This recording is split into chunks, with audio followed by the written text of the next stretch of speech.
Welcome to this Canadian Patriot broadcast, where once again I am joined by my good friend Anton Chaitkin, who amongst I would label Anton as probably one of the three most influential living people who have really helped me make sense and develop a method of historical research.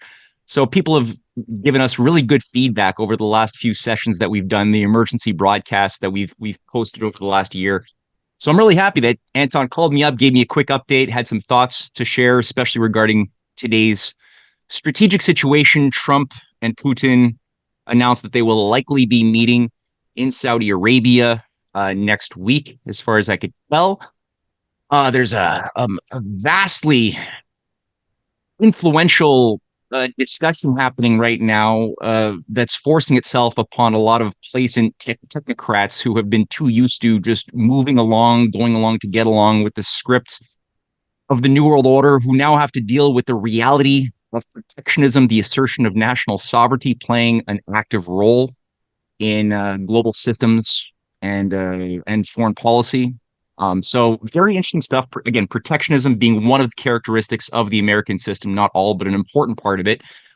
So Anton is somebody who has just distinguished himself as one of the leading experts on the American system and this deeper history, which we are seeing potentially being revived in front of our eyes. Potentially, not to say that there aren't disruptive negative influences that could turn this inside out, but despite that, there's some really good momentum going on. So Anton, thank you for joining me today. And I know you have some thoughts regarding your analysis of where America is at. There's a lot of cynical and a lot of optimistic views, and I know you tend to be pretty good at nuance. So where do you see the U.S. currently at this stage of the crisis under Trump and the orientation that he's putting forth domestically in foreign policy? One of the outstanding features of this administration is that many of its top people are interested in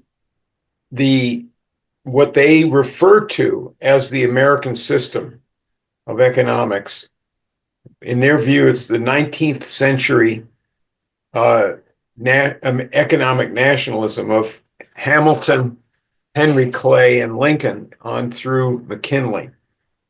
And this involves, and this is something that has people who want to understand the possibilities of this period have to understand the truth about this new potential massive shift in the world, because the discussion of the American system, which you and I and people associated with LaRouche earlier, the book by Salisbury, Alan Salisbury, and Nancy Spanis's work, and my work over a long period, this has had fruition now that and people are looking up this history. I've written a definitive history. I want to get into something that's necessary from that in a minute. But you have to see this discussion, which has been suppressed, the whole discussion of the prior economic policy of the country and how it came about, the battles for it, was suppressed for decades in the middle, really the middle and even early 20th century, and then into our period, seriously suppressed in the last several decades. So this is now, there is a possibility for a new national discussion, and that's what we really have to encourage. I'll mention the name of Robert E. Lighthizer, Lighthizer. He was the trade representative for President Trump in the first Trump administration. And he wrote a book about the tariffs and his work, I don't remember the name of it right at the moment. I have it. I don't remember the name, but he gave a speech um, in 2022 to the Intercollegiate Studies Institute, Buckley's old organization, and he was telling the conservatives there they have to give up their religion of free trade, and it's contrary to their principles. So they were not really applauding what he was saying. A lot of them agreed with him, but a lot of them didn't. And clearly, this is the transatlantic establishment. The Democratic Party has played the villain on these things about industrial policy and so forth, but this obviously doesn't come from any party. Uh, it's the establishment that has discouraged industry throughout the world and has ruined and taken down American industry. So here's my hypothesis to start this conversation. Assuming that this goes as planned, which is that the plan is to revive American manufacturing. That's the main emphasis. Using tariffs and other means to do that. With that emphasis, which is a wrenching away from previous policy, the United States and its people will have a different perspective on the world. Yeah. Which even those planning these things have not didn't think about necessarily, although some of them have thought about it. So that's my hypothesis. Many things that have not been possible, relationships with China, with Africa, with other places, even Latin America, and other aspects of world affairs and domestic affairs, not related directly to trade, are going to change if we can be restored as a productive manufacturing country. That's a huge change in the world. So that's to start the conversation. Yeah, that's good. And it's definitely that's clearly indisputable that there is a change in paradigm, a change in strategic thinking, which has decided that the post-industrial neoliberal order of effectively nation stripping and empire is not going to work. It's just not going to work anymore. So that has to be thrown out the window, and a retooling of our thinking has to be put in. My question is always like, what's the deeper motive behind it? And from your standpoint, when it comes to the danger of war, since those nations, especially China and Russia, but the other nations that have been given strength by virtue of them being able to stand on their own 2 feet and defend the industrial scientific traditions of humanity. There's a larger array of nations that have been given strength to work with that dynamic of the multipolar alliance. Do you see that this Trump USA is oriented towards peaceful cooperation with that dynamic, or are you seeing evidence of geopolitical, like, will they use their intention to use this retooled productive power that could hopefully be rebuilt in order to challenge and fight Russia and China? Or do you see do you see hope of a more diplomatic, common sense harmonization of interests with those nations? Well, as you know, and as you have written, the government and any administration, and even any political party, is not one thing. There's an entrenched set of players beyond the government. People talk about the deep state. They may have in mind just the government, but a whole array of people who are governing our society, who are trying to hold on to power and hold on to this neoliberal system and the transatlantic system of deindustrialization and dehumanization of the world. So just if you look in depth here, I mentioned Lighthizer. J.D. Vance is associated with this. There's a couple of institutes. One is called the America First Institute. There's the American Compass website.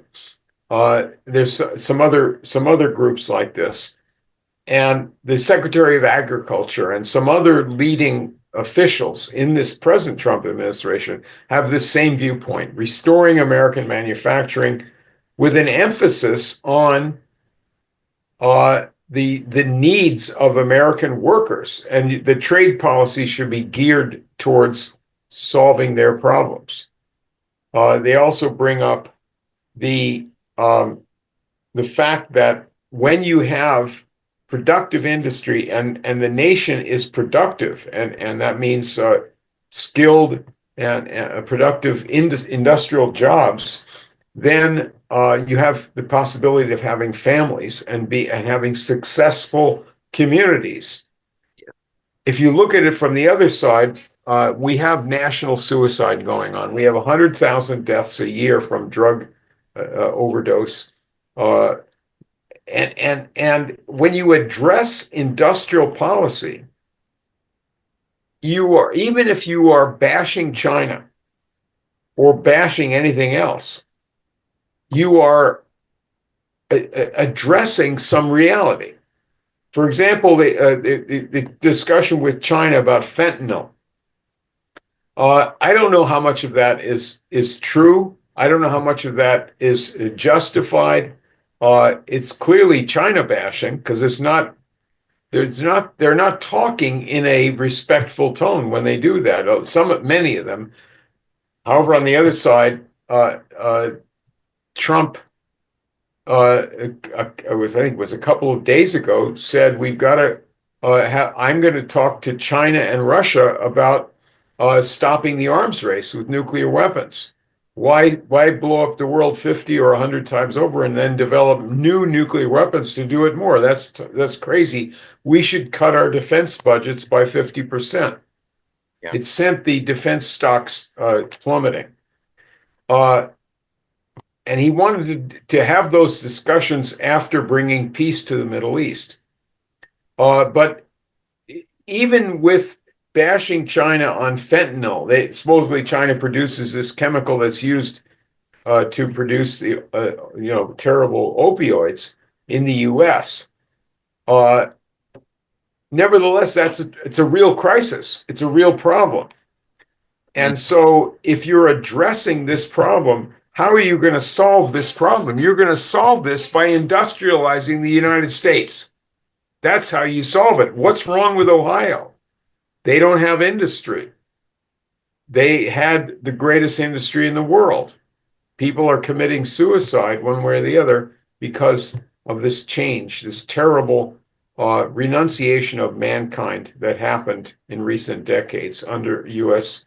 misleadership, being led by people who hate the United States and what it stands for in recent decades. So I was looking at Africa recently. Trump and Elon Musk are supposedly putting a wrecking ball to various agencies of the country. Their rhetoric has to do usually the same way that Rand Paul does, where he gives an award to the silliest kinds of government spending each year. So that's how they justified closing down USAID. I didn't see a discussion of USAID's malicious role in overthrowing governments, which they do with National Endowment for Democracy and other agencies. A friend of mine pointed out that USAID does some good. They provide some aid in certain projects. Well, I looked it up, and I'm not convinced that they do any good. I'm not convinced that any of the aid in recent decades that goes through USAID is useful, and probably a large part of it is harmful. If you, I saw a write-up of their electricity aid, for example, their projects.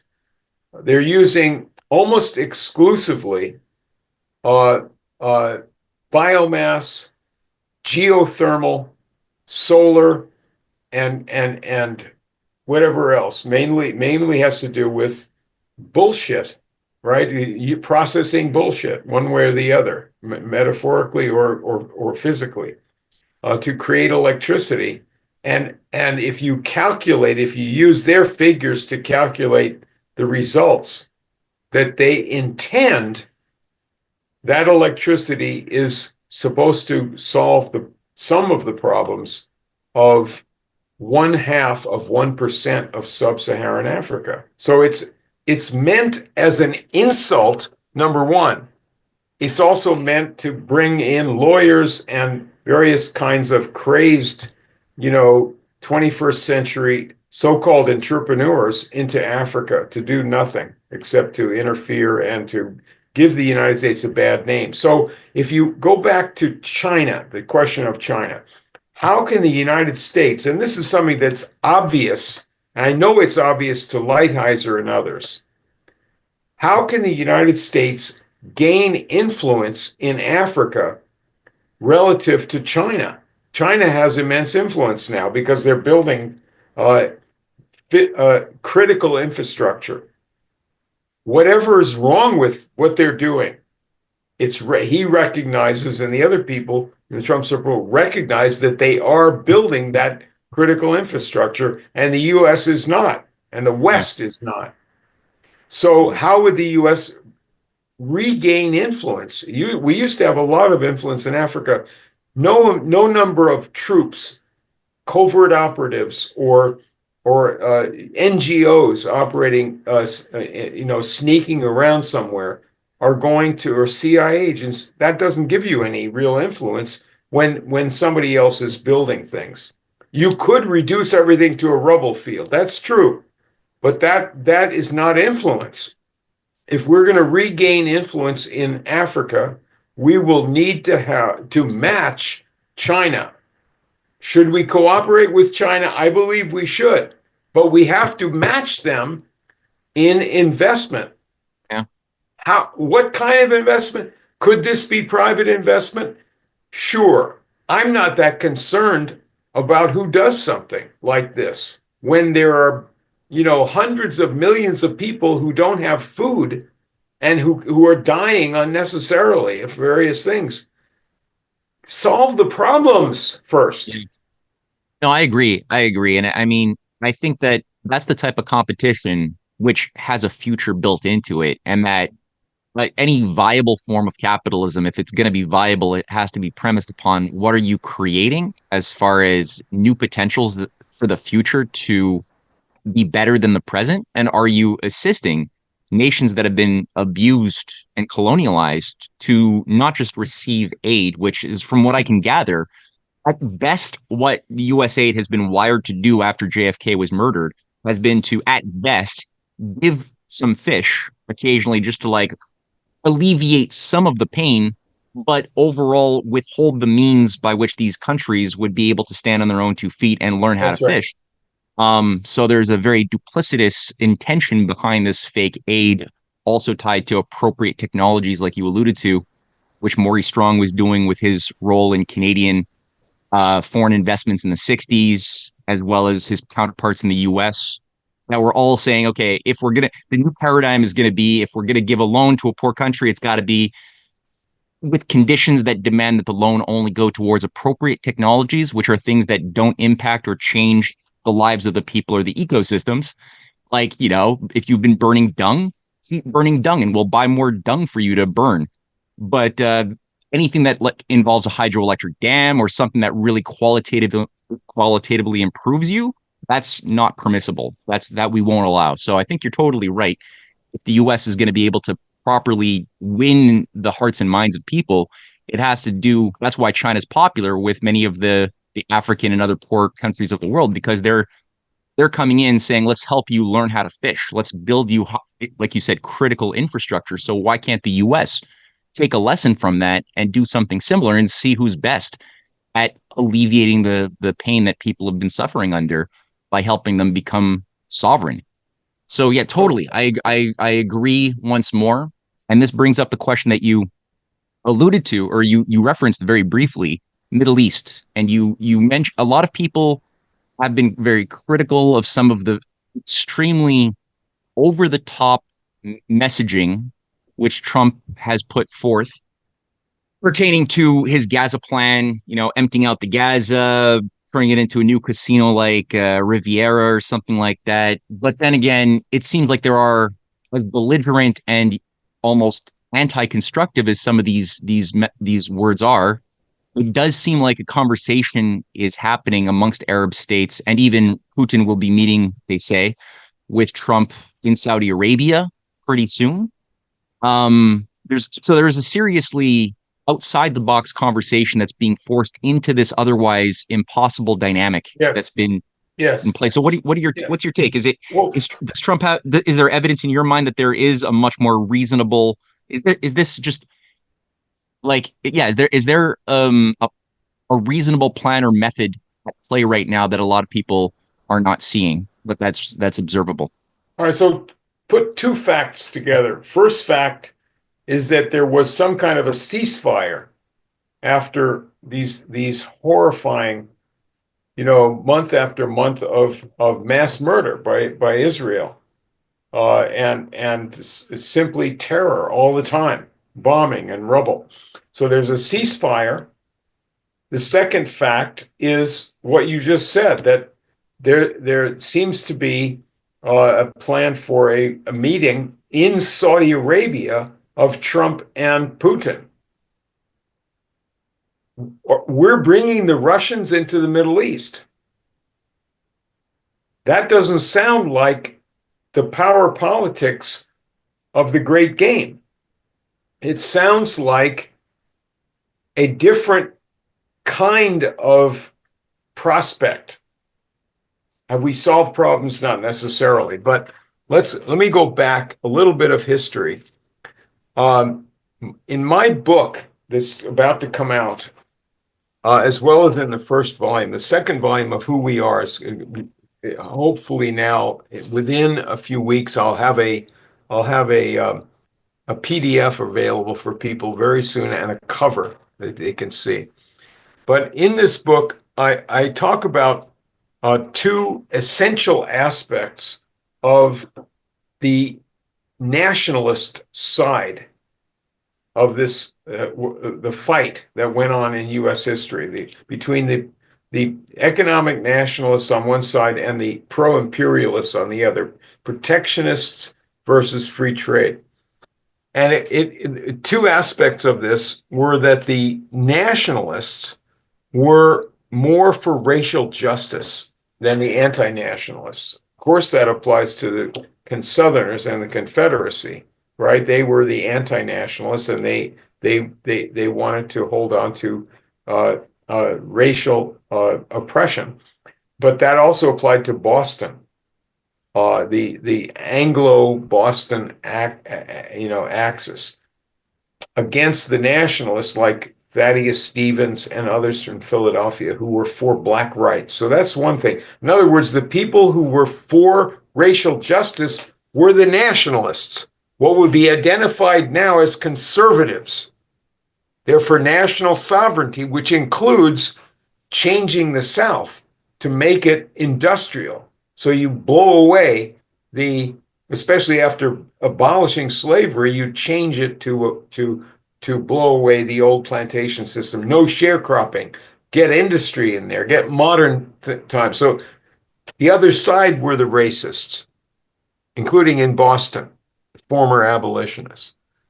Then the second part of this is that the people who built the nation, who had this pro-industrial policy, like Lincoln and his allies, were the ones who were respectful to other nations. Particularly, you can keep in mind China and Mexico.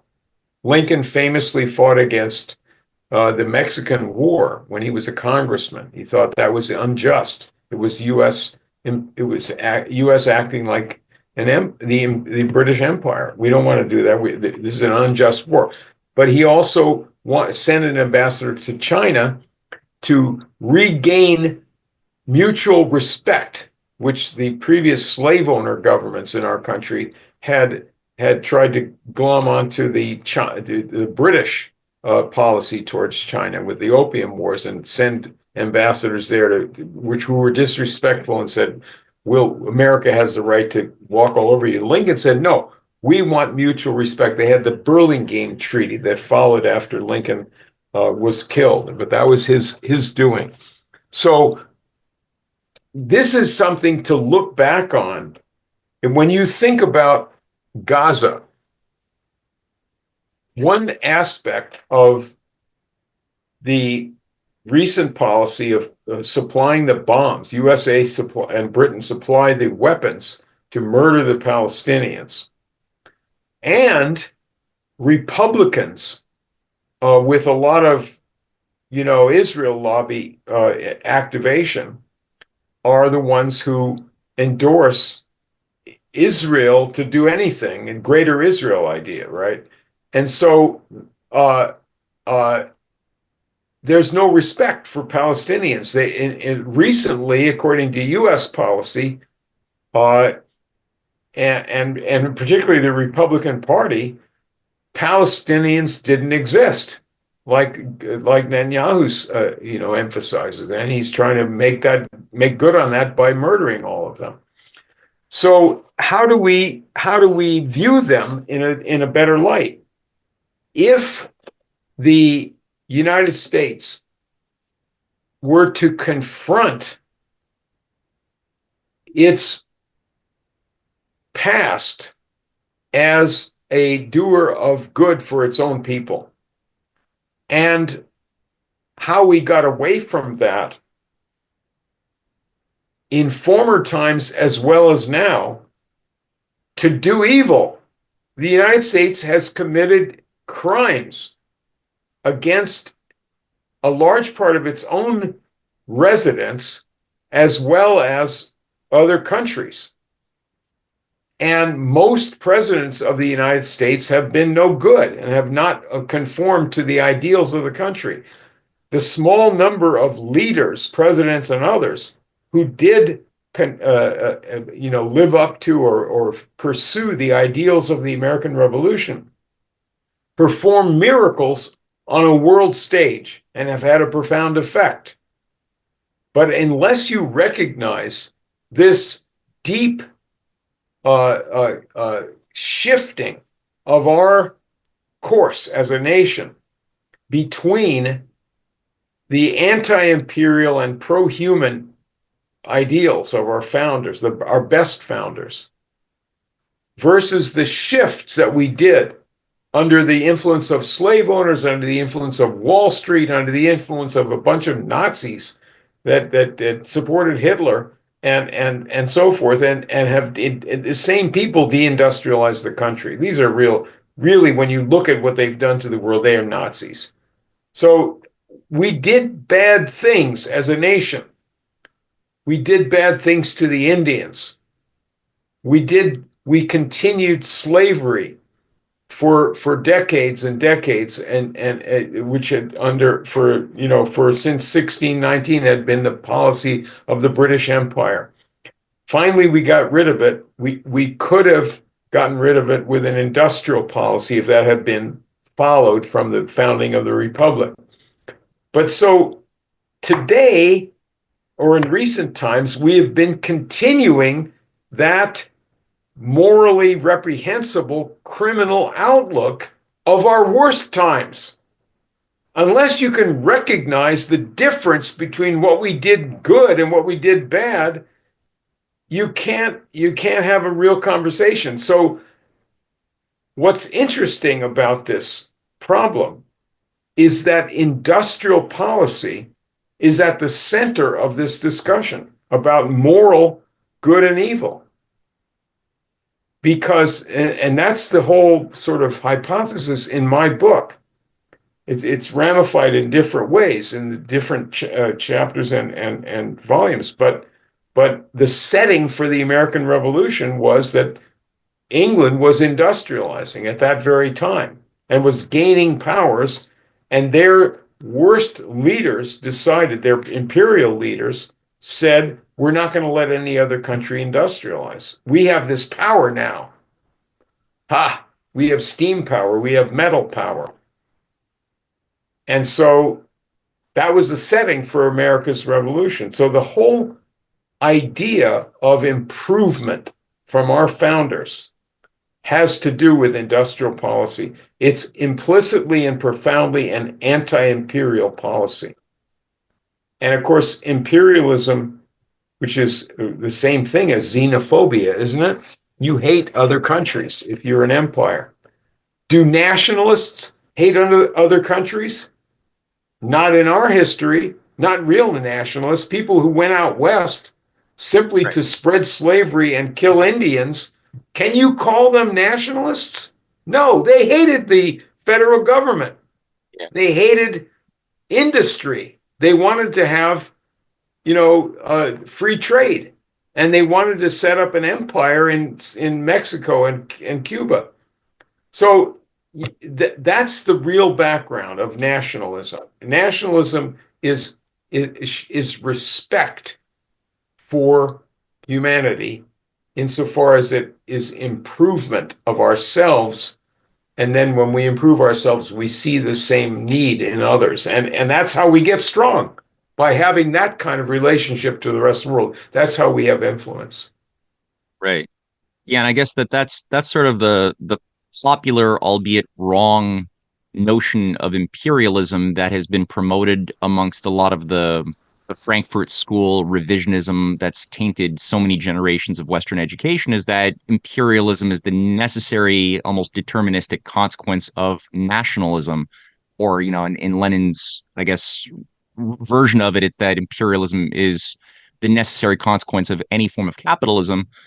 And perhaps, yes, if you define capitalism purely from its most perverse, dishonest, feudal expression of the British East India Company, yeah. Or if you define nationalism the way you just did, as like this slave-owning bigotry that wants to expand to subdue the weak for an alpha class, okay, sure.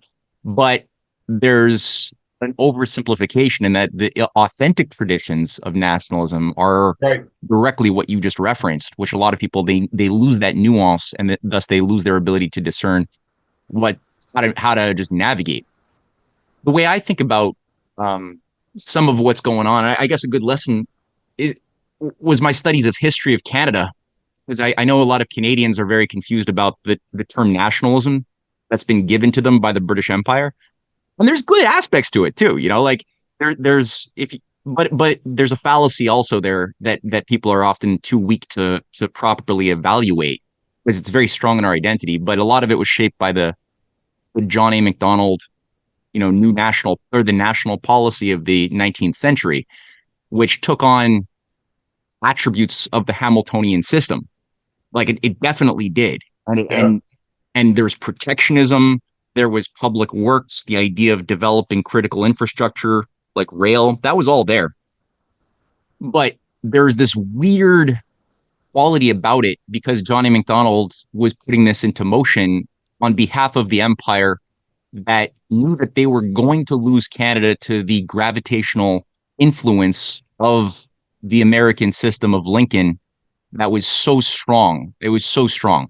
And if they didn't allow for a degree of growth to happen, Canada was definitely going to be lost to the empire as a chess piece in the great game. So they had to permit for the but once they unshackled creativity and allowed for that spirit of progress, even if the intention was dishonest, it still created a positive multi-generational transformation of the culture that began to recognize that our human nature is found, like our identities should be found in creating, in producing, in generating new discoveries and sharing it for the future. Like that awoke something which was very difficult to put back in the bottle or to pervert. Not that they didn't do a good job screwing it up, but it still took it was a risk for the empire to allow that, because you are awakening something Promethean.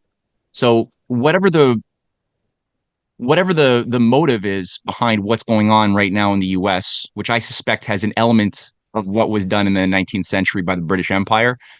Um, whatever, but whatever it is, it's definitely the effect is if you allow for protectionism with an intention to industrialize and to introduce new technologies to grow qualitatively, and you help other nations do the same thing as a foreign policy, then you will awaken something fundamentally human and anti-imperial in its essence, which can be worked. There's a lot more to work with that than the other thing, and the thing that cherishes just death cultism and scarcity as the new morality. Yeah. So yeah, I see that. I could see that. So, I mean, if you in Canada's history, one of the uh, beautiful features of the Canadians was their welcoming of escaped slaves during the period of the preceding the American Civil War. So the Underground Railroad, many of the people would end up not just in the north, in the free North, but in Canada. Yeah. The irony of that, of course, is that uh, the people who solved the problem of slavery, chattel slavery, were the nationalists. They never solved the plight of the freed blacks because that was sold down the river by these liberals in Boston who said we want cheap cotton and we want free trade, but we want to keep the plantation system. But the nationalists from 1861, the Lincoln era, from 1861 to about 1879, these were the people who were for racial justice. These are the people that ended slavery, that guided the Union side. And so these are the people who were for American national interests. And so the irony is people in Canada who are, grieving about American nationalism, are they heirs of the people who had welcomed those escaped slaves? Because slavery was an imperial project, and we overthrew that project to a great extent by having industrial advance under national policy. So, and that's the same issue today, that all the people who have been the victims of robbery and murder in the world, which means every colonial people, including internal colonies, such as the Native Americans and African Americans, but also people in India and other countries.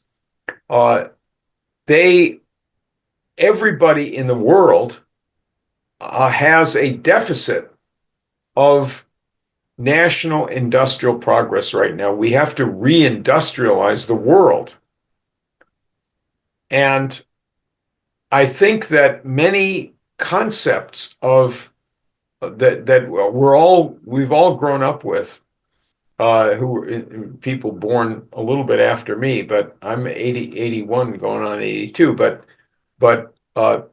people that I know that are younger, even those who are who are now looking forward to reestablishing industry and don't like the woke agenda, nevertheless they're infected by an anti-industrial idea that's been given them, as for reasons that you said, from the Frankfurt School, from all kinds of channels of this empire. I think that will be very unpopular in the coming years as we industrialize, as we get back to industry. I think that if you're establishing, for example, a good relationship with Russia, or just a normal relationship with Russia, that automatically knocks down a good deal of this propaganda against industry because Russia has to have industry. Yep. Russia is an ally of China. Some of the people, including Robert Lighthizer, who say that China is our opponent, our adversary. Russia and China are working together. We have to counter them. He's only talking about trade, but that's a contradiction because Trump is working with Russia. Some people said he's working with Russia in order to attack China. I don't think so. I think that everything that he's doing, at least on the best side of what he's doing, is for normal times to come back. And that normal times has only been in effect for part of our history. And that means what's normal is progress. What's normal is peace. What's normal is no crisis. How long has it been since we've had a time of no crisis going on in the world? But you can't live under constant emergency and crisis. Yeah. So I think that we are going to, if we can reestablish this historical fact of how we made progress, and I want to really promote my book to do this, and I'm hoping to write the third book now once this second book comes out.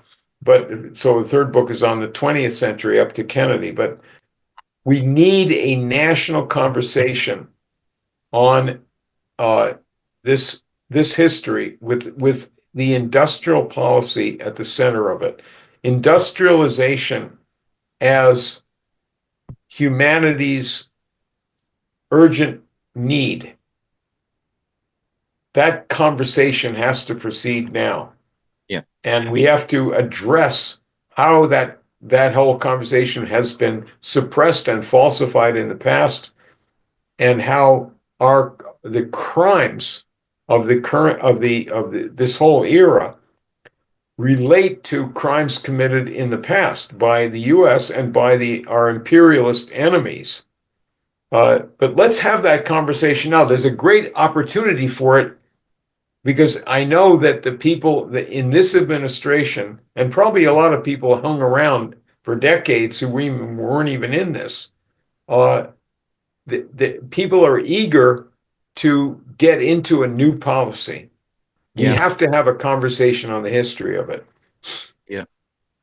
Well, definitely, I couldn't agree more that we have probably this is the last window of opportunity that will be presented to us if we don't take this opportunity to restore a healthy paradigm. We could easily face a very, very quick and painful slide into a prolonged dark age period for generations, which is unacceptable by anybody with half a brain who thinks this through.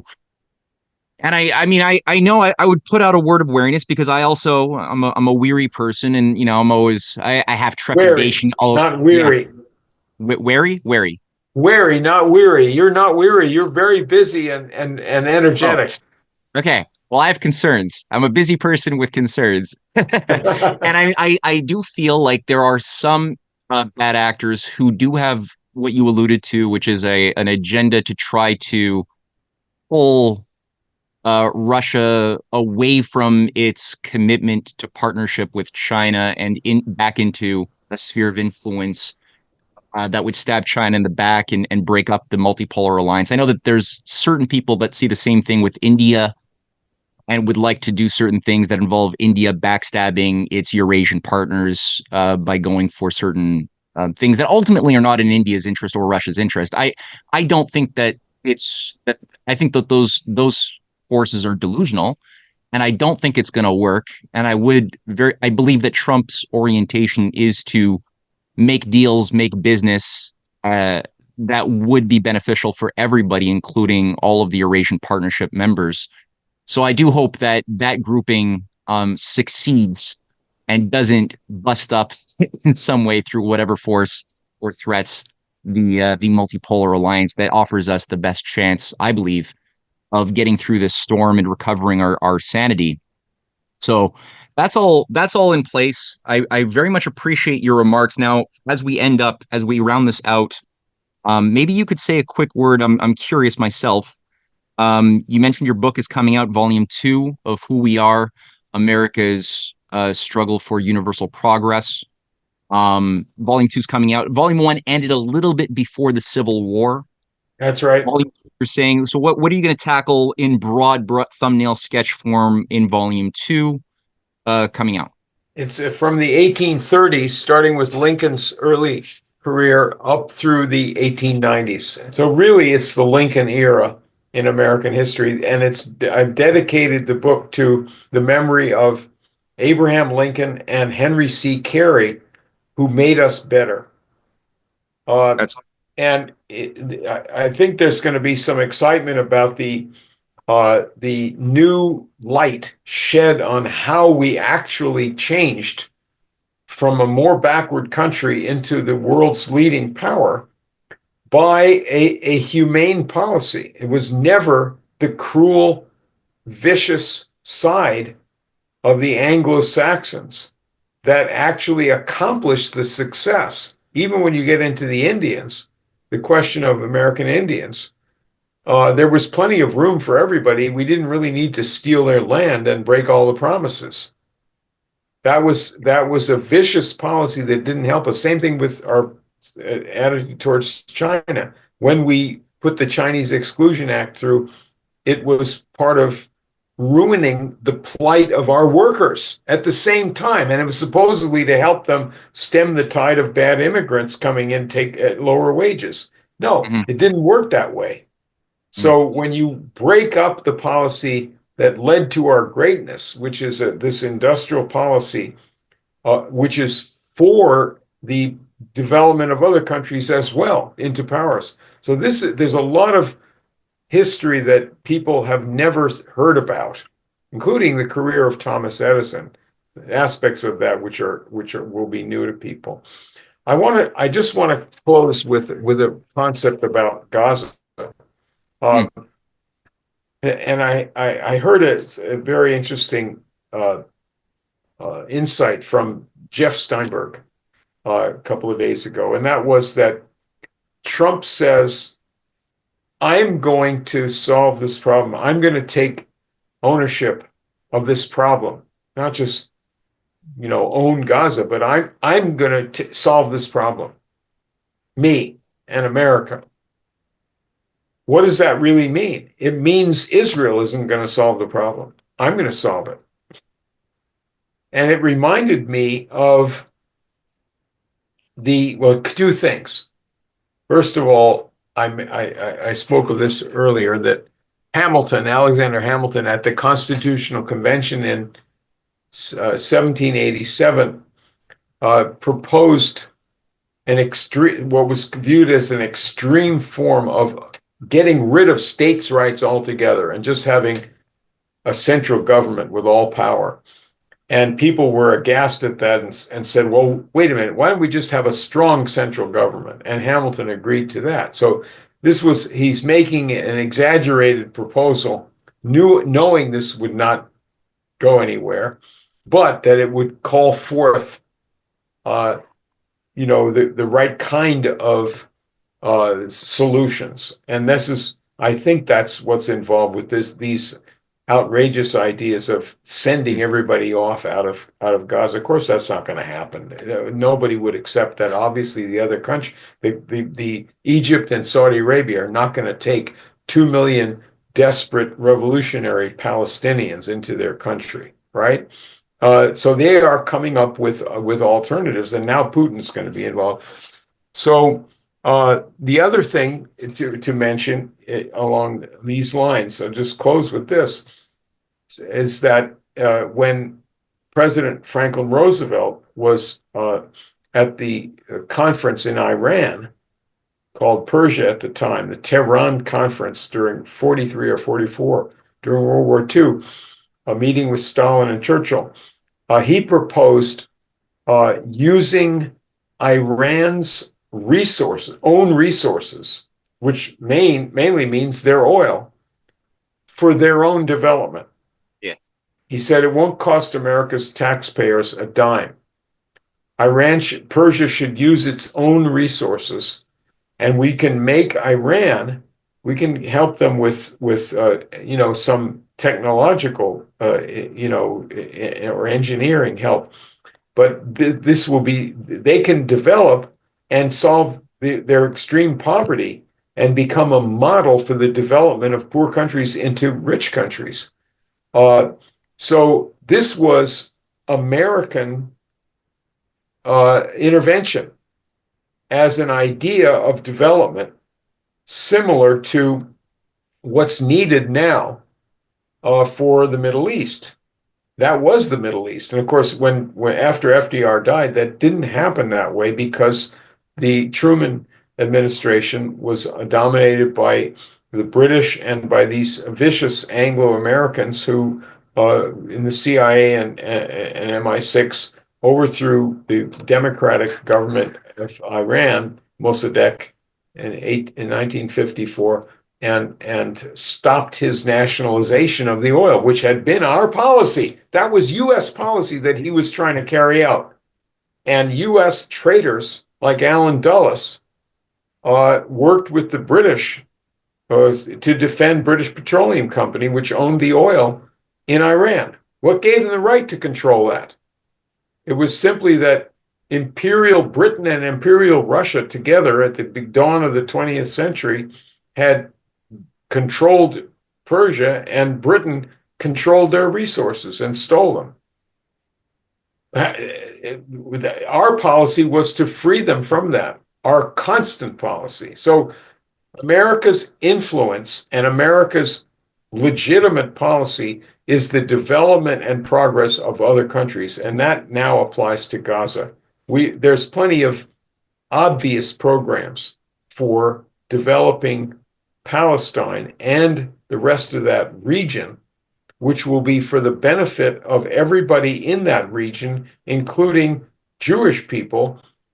The problem with the Jewish people in that region right now is that the society in Israel is largely insane. And even though most of the people are secular in Israel, the component who are in one or another sect are allied to an underground of occultism, which you've written a lot about, going back throughout history, which is darkly anti-human and Armageddonist. And so this is insanity that rules Israeli society. And so if the rest of the world is involved in a rebuilding plan for the Palestinians, this will have a profound effect for Jewish people in the United States and elsewhere to confront this evil of occultist influences in the three Abrahamic religions: Judaism, Christianity, and Islam. The occultists who are stooges and have always been stooges of evil empires, and that's the problem. But we have to have this development policy to get anywhere near solving this problem. Agreed. Yeah, I'd like to at some point maybe sit down with you. I mean, you yourself are Jewish. You've done more work on this as well than anybody that I know, to just flesh out a little bit more the psychology of political Zionism more broadly.